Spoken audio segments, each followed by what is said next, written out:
दोस्तों नमस्ते। मैं शिव चर्चा का गीत गाने जा रही हूँ, आप लोग प्रेम से सुनिए।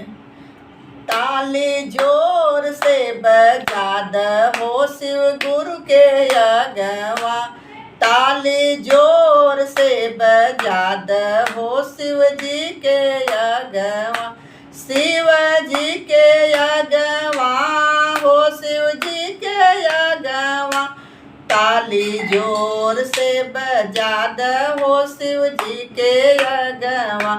ताली के आवाज हम गंगा जी में सुनली, गंगा जी में सुनली हो गंगा जी में सुनली, नहाइल छोड़ के भागल आइली गुरु के अगवा, नहाइल छोड़ के भागल आइली शिव जी के अगवा। ताली जोर से बजा दहो शिव गुरु के अगवा, शिव जी के अगवा, शिव गुरु के अगवा, ताली जोर से बजा दहो शिव जी के अगवा।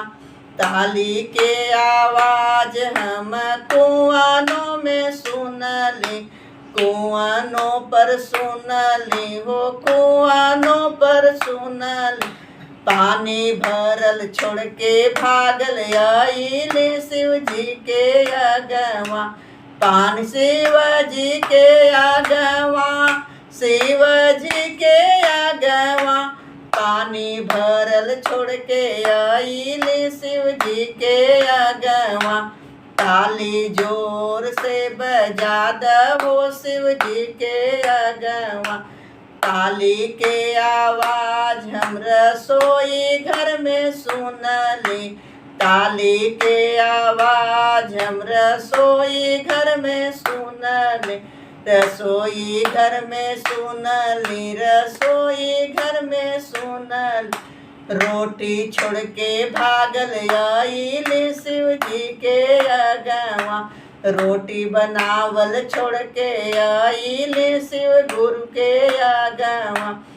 ताली जोर से बजा दहो शिव जी के अगवा, शिव जी के अगवा, गुरु जी के अगवा, ताली जोर से बजा दहो शिव जी के अगवा। ताली के आवाज हम बागों में सुनली, बागों में सुनली हो बागों में सुनली, फुलवा तोड़ल छोड़ के भागल आइली शिव जी के अगवा, फुलवा तोड़ल छोड़ के भागल आइली शिव जी के अगवा।